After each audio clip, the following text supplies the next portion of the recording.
Thank you and good morning. Annyeong haseyo.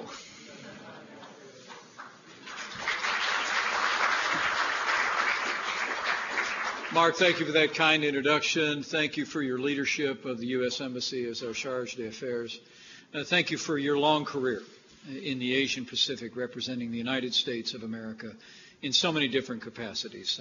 I'm grateful for your service, as I know is all of our administration. Thank you, Mark. To Ambassador Ah Ho-young, members of the American Chamber of Commerce in Korea, distinguished leaders of the American and South Korean business communities, honored guests, it is an honor to be here with you today for my first stop in the Asian Pacific as Vice President of the United States of America. It's here in South Korea that we came first.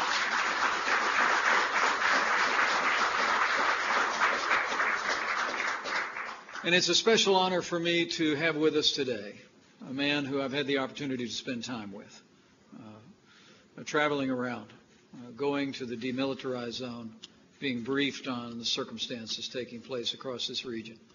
To General Vince Brooks, the commander of the Combined Forces Command of U.S. Forces Korea, who proudly leads some 37,500 U.S. soldiers, sailors, airmen, Marines in close cooperation with more than 600,000 courageous South Korean forces. General, we are grateful for your leadership and even more grateful for those who serve under your command.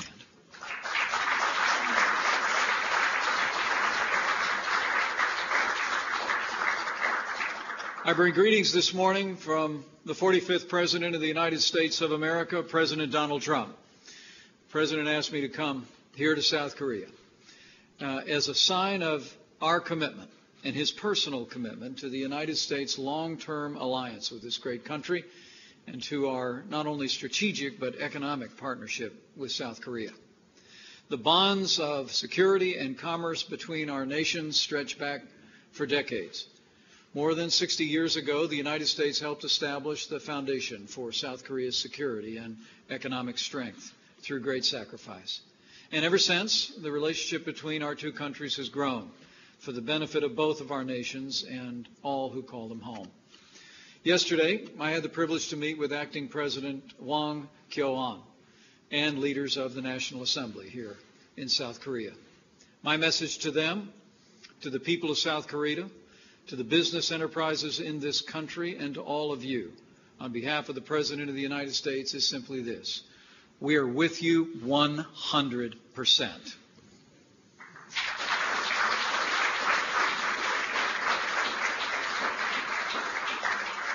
Don't doubt it for a second. Even in these challenging times, we stand with you for a free and secure future. The alliance between South Korea and the United States is the linchpin of peace and security, not only on the Korean Peninsula, but indeed throughout the Asia Pacific. The United States' commitment to South Korea is ironclad and immutable. As I told Acting President Hwang yesterday, our alliance will be stronger, our nations will be safer, and the Asian Pacific will be more secure.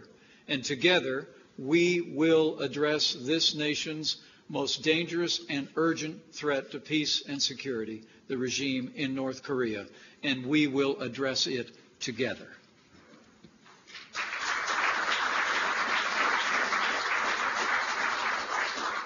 As examples, we will continue to work closely with our military to deploy the THAAD missile defense system as a defensive measure called for by the alliance for the alliance.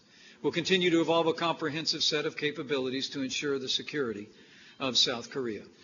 And while all options are on the table, the United States will continue to marshal economic and diplomatic pressure from regional powers and the entire international community to demand that North Korea, once and for all, abandon its nuclear and ballistic missile programs, turn away from renewed hostility toward its neighbors, and end the repression of its own people.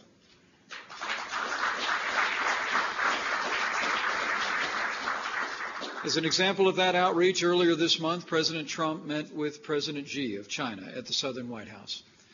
The two leaders noted in their meeting, which was productive, the urgency of the threat posed by North Korea's weapons program. And both of them, I'm pleased to say, both of them reaffirm both of our nations' commitment to a denuclearized Korean peninsula. Now, China has taken some initial steps to bring economic and diplomatic pressure on North Korea, and we welcome those steps. It's heartening to see China take these actions, and we're hopeful that they will do more in the days ahead. While the United States is troubled by China's economic retaliation against businesses here in South Korea for taking appropriate steps to defend themselves, you may be assured we will continue to communicate to China that a better path for their country would be for them to join with us to address the circumstances in North Korea that make such defensive measures necessary. Now, while issues will remain, the President and I have great confidence that China will properly deal with North Korea. But as President Trump made it clear just a few days ago, if China is unable to deal with North Korea, the United States and our allies will. Beyond the issues of security and stability, our alliance with South Korea is also grounded in the shared values of freedom, free markets, and a strong and vibrant economic partnership between our two nations and our people. The businesses represented here today, American and Korean, have helped build a strong relationship between the United States and Korea. In fact, AmCham, Korea, has been here since the very beginning. Since your founding in 1953, you brought together businesses large and small to invest in both of our economies. Today, you boast roughly 700 members, spanning dozens of industries, and you foster jobs and growth and prosperity on both sides of the Pacific. And thank you. I want to thank all of you who came out here today and the businesses that I spent time with this morning over coffee for your insights. American and Korean companies, Ford, Boeing, Pfizer, Visa, and really all of you. You're pillars of our economy and pillars of a partnership between America and South Korea, and you have our thanks.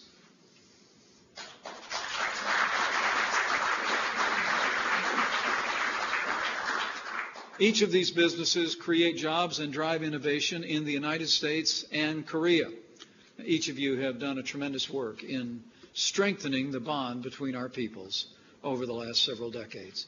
Today, thanks in no smart to all of you, South Korea is, in fact, the United States' sixth largest trading partner. America's high-quality products and services have made tremendous impact on South Korea's way of life. And South Korea's firms have made and continue to make significant contributions and investments in the American economy as well. Now, last month marked the 5th anniversary of the implementation of the United States-Korea Free Trade Agreement.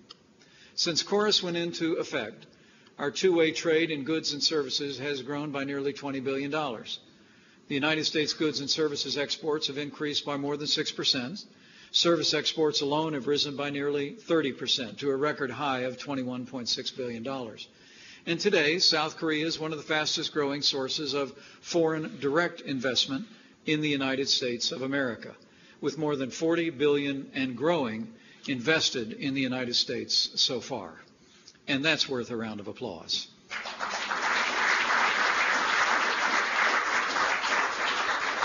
But despite the strong economic ties between the United States and South Korea, we have to be honest about where our trade relationship is falling short. Most concerning is the fact that the United States trade deficit with South Korea has more than doubled since KORUS came into effect. That's the hard truth of it. And our businesses continue to face too many barriers to entry, which tilts the playing field against American workers and American growth. President Trump has made it clear that the United States will pursue an America First policy in trade and exchange. We'll pursue trade that is both free and fair, and that will be true in all of our trade relationships, including KORUS. We're reviewing all of our trade agreements across the world to ensure that they benefit our economy as much as they benefit our trading partners. As members of the business community, President Trump and I value your continued input on the issues that you face. And we know that you can help us level that playing field between our two countries and move toward a system that will maximize jobs and growth and a brighter future for the people of the United States of America and the people of South Korea. And we will work with you toward that end as we reform KORUS in the days ahead.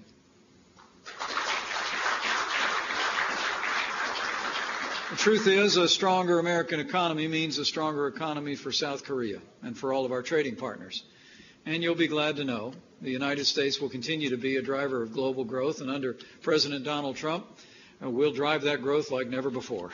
I promise you. President Trump and our administration are working around the clock to pass an aggressive agenda to get the American economy moving again. Lower taxes, less regulation, better infrastructure, and a renewed focus on American energy. And tax reform will be one of our top priorities. Now, I don't have to tell you in this room how the American tax code tends to hamper the business community at home and abroad. The ability for American companies like those that are located here in South Korea to bring profits back to the United States of America is much in need of reform. Our corporate tax rate is actually one of the highest in the developed world. It's more than 10% higher than the tax rate here in South Korea. Well, President Trump's tax plan will slash the corporate rate, reform the tax code to make it simpler, flatter, and fairer. Rest assured, our tax reform plan will make the strongest economy in the world stronger still, and that will benefit America and benefit all of America's trading partners. The same is true of the President's actions to reduce the regulatory burden in America. The President's already ordered every agency in Washington, D.C. to find 2 regulations to get rid of before issuing any new ones. And President Trump has already signed more than a dozen bills turning back the last administration's mandates, and will continue to work with Congress to slash through mountains of red tape that are a barrier to economic growth and jobs. And make no mistake about it, under President Donald Trump, over-regulations days are over, and there's a new era of jobs and growth and prosperity in the United States of America. Now, these are only a few of the policies that the President and I could discuss today. There are many more, from health care to infrastructure. But I'm grateful to have had the opportunity to meet with businesses, great American businesses included, that are located here in South Korea, to reassure you that we're going to continue to promote the policies in the United States of America that will cause investment to occur and businesses to thrive and jobs to be created. Rest assured, President Trump's agenda will continue to renew America's reputation as the premier investment destination in the world, and as America grows, all of our partners will grow with us. And our success will further strengthen the bond of commerce and the bond of friendship between the American people and the people of South Korea. Of that, I'm very confident. You know, today it's my privilege, really, to conclude my trip here to South Korea on behalf of President Donald Trump with a simple message: to reaffirm the United States' enduring commitment to the security and prosperity of South Korea, and to assure the people of South Korea of our unbreakable bond. We're bound together by our shared values, but also, as I said yesterday following my meeting with Acting President Wong, we've also been bonded together by our shared sacrifice. A free and democratic South Korea was forged in the fires of sacrifice by soldiers from both of our lands, and my father was one of them. 65 years ago, Second Lieutenant Edward J. Pence, Jr., of the 45th Infantry Division of the United States Army, fought alongside brave South Korean forces to win the freedom of this land. It was my great privilege to stand with the general and look out over the landscape, past the DMZ, and see the very hills on which my father fought, Mount Baldy and Pork Chop Hill. For me, for my wife, for our 2 daughters, it was a deeply meaningful time.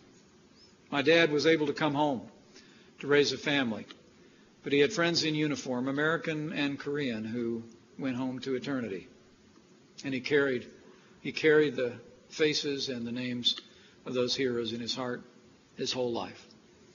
My dad, anytime people would look at the medal that he had earned over here and been awarded, anytime anyone referred to my dad as a hero, he'd shake his head and say the heroes were the ones that didn't come home. And he bore that burden his whole life. But I can't help but feel that Dad, looking down from glory today, wouldn't be proud of their sacrifice and proud of his service in this great country. To see now, more than 6 decades on, the freedom that he fought and labored to win for the people of South Korea, continuing to thrive, continuing to stand, continuing to prosper. Truly, the friendship between our 2 nations, our 2 free nations, is as eternal as the bonds between those who fought to win it. As I said yesterday, We've bled together. We have prospered together. And on that foundation, the people of the United States of America and South Korea will face the future together. With courage, determination, and faith, we go together. Kachi Kapshida. Thank you very much. And God bless you.